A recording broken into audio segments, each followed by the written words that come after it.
A titan has been dethroned. In the cutthroat world of high finance, a legacy giant of the old economy, a name synonymous with energy and earthbound resources, has been cast out of the most exclusive club on Wall Street. Its place at the table has been seized by a digital disruptor, a fintech upstart led by one of Silicon Valley's most enigmatic figures, a company built not on drilling rigs and oil fields, but on lines of code, peer-to-peer payments, and a fervent belief in Bitcoin. This is not just a routine update to a stock market index. This is a changing of the guard, a symbolic moment that could define the next decade of finance. Today, we are diving deep into the stunning news that Jack Dorsey's Block Incorporated is set to join the legendary S&P 500 index. What does this seismic shift truly signify? How did a company that started with a tiny white square for coffee shops manage to ascend to the pinnacle of American business, replacing an energy behemoth in the process? And most crucially, is this the moment Jack Dorsey's long-held prophecy of a crypto-integrated financial world finally begins to come true? In this investigation, we will dissect Block's incredible journey from a simple payment processor to a diversified financial powerhouse. We will uncover the secret strategy behind its wildly popular Cash App and its audacious plan to become your next bank. And we will explore the profound implications of a Bitcoin-advocating company taking its seat among the corporate Goliaths it once sought to disrupt.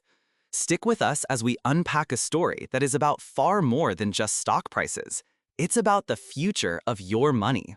The announcement from S&P Dow Jones Indices was as swift as it was impactful.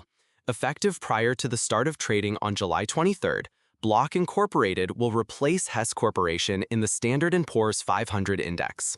The market's reaction was instantaneous and explosive.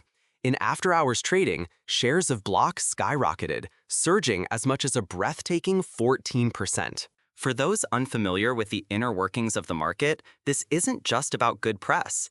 Gaining entry into the S&P 500 is like being called up to the major leagues of capitalism. This index isn't just a list, it's the benchmark against which the health of the entire United States stock market is measured. Let's be clear, the committee at S&P Dow Jones Indices doesn't just throw darts at a board. The criteria for entry are notoriously stringent, acting as a filter that only allows the most stable, most significant, and most profitable pillars of the American economy to pass through. A company must have a market capitalization in the billions, be highly liquid, and, this is the crucial part that has historically been a barrier for many high-growth tech firms, it must be profitable. Specifically, a company must have positive earnings in its most recent quarter, as well as over the cumulative trailing 4 quarters. For years, this profitability rule kept many disruptive darlings of Silicon Valley on the outside looking in as they prioritized growth over black ink on the balance sheet. Block's ability to meet this high bar is a testament to its maturation from a cash-burning startup into a sustainable financial institution. More importantly, trillions upon trillions of dollars in passive investment funds, from humble retirement accounts to colossal institutional portfolios, are designed to mirror the S&P 500. This means that on July 23rd, every single one of those funds will be mandated to sell their shares of Hess Corporation and, in the same breath, buy shares of Block. It's a forced, massive, multi-billion-dollar injection of capital, a tidal wave of demand created not by choice but by algorithm. This explains the 14% jump. It's the market pricing in the immense buying pressure that is about to be unleashed. For a company, this is the ultimate validation, elevating its profile from a notable player to an indispensable pillar of the American economy. It's a milestone that underscores not just the success of one company, but the undeniable rise of digital payments and cryptocurrency into the absolute heart of mainstream finance. The company making way for this digital ascendancy, Hess Corporation, is no small fry. It's a storied name in American energy, a legacy firm with roots stretching back through the 20th century. Its departure isn't due to failure, but to an industry-defining consolidation. The monumental $53 billion all-stock acquisition by an even bigger giant, Chevron Corporation, is a move born out of a strategic imperative in the modern energy landscape: scale. In an era of volatile prices and a global push towards transition, the giants are getting even bigger, combining assets to improve efficiency and dominate key production areas, like the massive offshore oil discoveries in Guyana that made Hess such an attractive target. This deal is a classic tale of the old economy: physical assets, geological surveys, and immense capital expenditure to extract resources from the earth. The symbolism is impossible to ignore. A major player in the world of fossil fuels is absorbed, and its vacant throne is immediately claimed by a company whose leader champions Bitcoin, a digital asset that consumes vast amounts of energy to, in his view, secure a new kind of financial freedom. It's a perfect, almost poetic representation of the economic transition we are all living through. So, who exactly is this new king? For many, the name Block is still secondary to its original identity, Square. Picture the scene just over a decade ago. Small businesses, coffee shops, artists at local markets, all struggling with the clunky, expensive machinery required to accept credit cards. Then came Jack Dorsey, and at the center of this new king's court is Jack Dorsey, a figure who is as much a tech philosopher as he is a CEO. After co-founding Twitter and serving 2 tumultuous stints as its chief, he departed the social media giant to dedicate his entire focus to Block. He is known for his ascetic lifestyle, his advocacy for radical transparency, and a near-religious belief in the power of open, decentralized protocols to reshape society. He sees Bitcoin not merely as a digital gold or a speculative investment, but as a foundational layer for a more equitable and accessible financial system, free from the control of governments and traditional banks. This deep-seated conviction is what separates Block from its fintech rivals.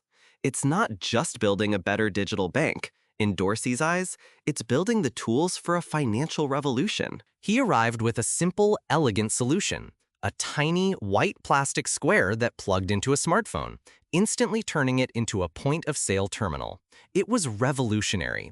It democratized commerce, empowering millions of small entrepreneurs to compete in a cashless world.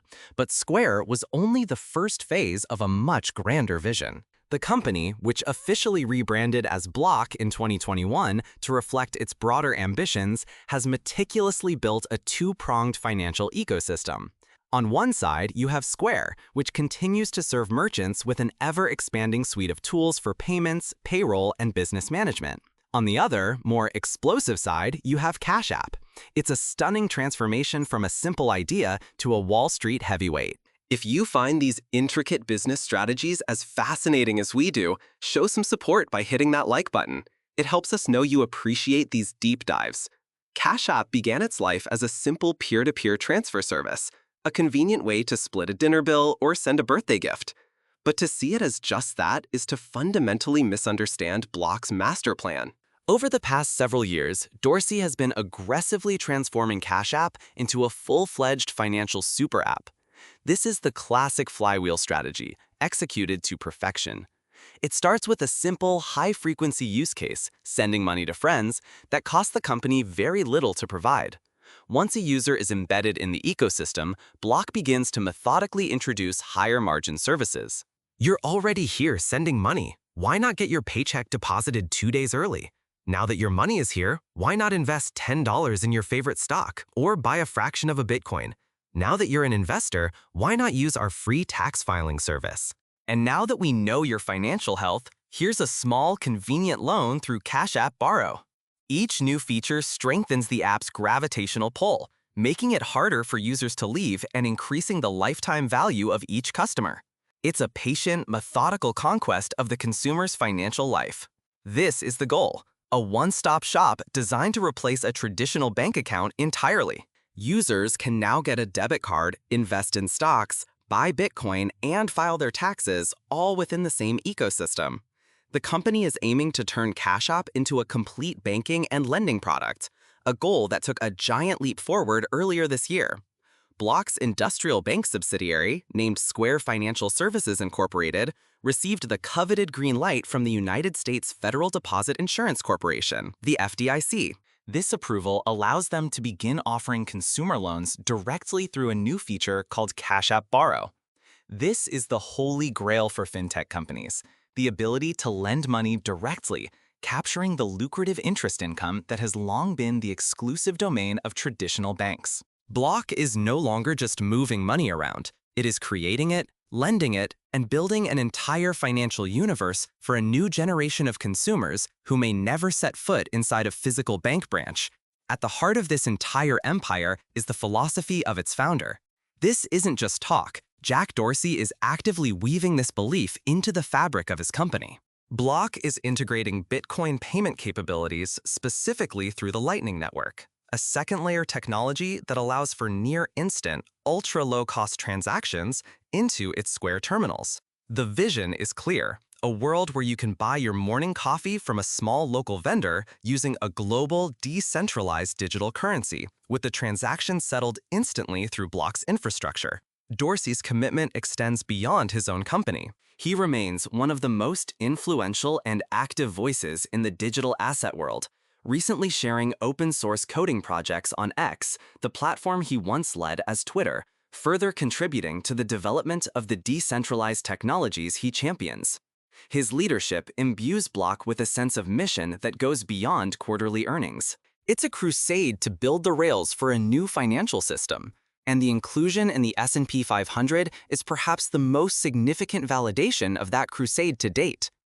It suggests that the buttoned-up world of traditional finance is finally ready to acknowledge the power and permanence of this digital movement. However, the path to the top has not been without its turbulence, and the future is far from guaranteed. The company has been grappling with uneven earnings results, a reality that often plagues rapidly innovating companies investing heavily in future growth. The world of fintech is also a brutal, unforgiving battleground. Block isn't operating in a vacuum. It faces a multi-front war against formidable foes. There's PayPal, the original digital payments giant, with its own powerhouse peer-to-peer app, Venmo. There are the traditional banks, who, after being caught flat-footed, have banded together to create Zelle, a service now deeply integrated into the banking apps of hundreds of millions of Americans. And then there is the elephant in the room, Apple. The world's most valuable company is relentlessly pushing deeper into finance with Apple Pay, the Apple Card, and its high-yield savings account, leveraging its near-total control over the iPhone's hardware and software to create a seamless, if closed, financial ecosystem. Each competitor has deep pockets and a massive user base, making Block's fight for market share a perpetual struggle. Furthermore, Block's deep dive into cryptocurrency and lending invites intense and growing regulatory scrutiny. This is a whole new level of risk. As the company moves from a simple payment processor to what is effectively a bank, it steps into a much more complex and demanding legal landscape governed by decades of financial law. The very FDIC approval that marks a major victory also places them more directly under the watchful eye of federal regulators. This means rigorous compliance with the Bank Secrecy Act, including strict anti-money laundering, or AML, and Know Your Customer, or KYC, protocols to prevent illicit activities. Its new lending arm will be scrutinized under fair lending laws to ensure it isn't discriminating. The crypto side of the business remains a legal gray area, with regulators in the United States still debating how to classify and oversee digital assets. A single misstep in this highly regulated environment could result in crippling fines, operational restrictions, and a devastating loss of public trust. The expulsion from a benchmark like the S&P 500 can be devastating for a stock, as index funds are forced to sell, creating downward pressure. The opposite is true for inclusion, but it also brings a new level of expectation and scrutiny. Block will now be judged not as a scrappy innovator, but as a blue-chip component of the American economy, and any stumbles will be magnified on a global stage. So, as Block Incorporated prepares to take its seat among the likes of Apple, Microsoft, and Amazon in the S&P 500, we are left to ponder a monumental question. Are we witnessing the quiet culmination of a digital revolution? The moment when the alternative financial systems built on crypto and code finally merge with the mainstream? Or is this a case of a high-flying tech company reaching its zenith, now facing the immense pressures and responsibilities that come with joining the establishment it once challenged? The trading that commences on the morning of July 23rd will be about more than just numbers on a screen. It will be a referendum on the future of money, a test of whether Jack Dorsey's vision of a decentralized, Bitcoin-enabled world can truly coexist and thrive within the very heart of the centralized financial system. The story of Block and the future of finance is constantly evolving, with new chapters being written every day. To ensure you don't miss our next deep dive into the market movers and technological shifts that are shaping our world, be sure to subscribe to the channel and activate all notifications. You won't want to miss what comes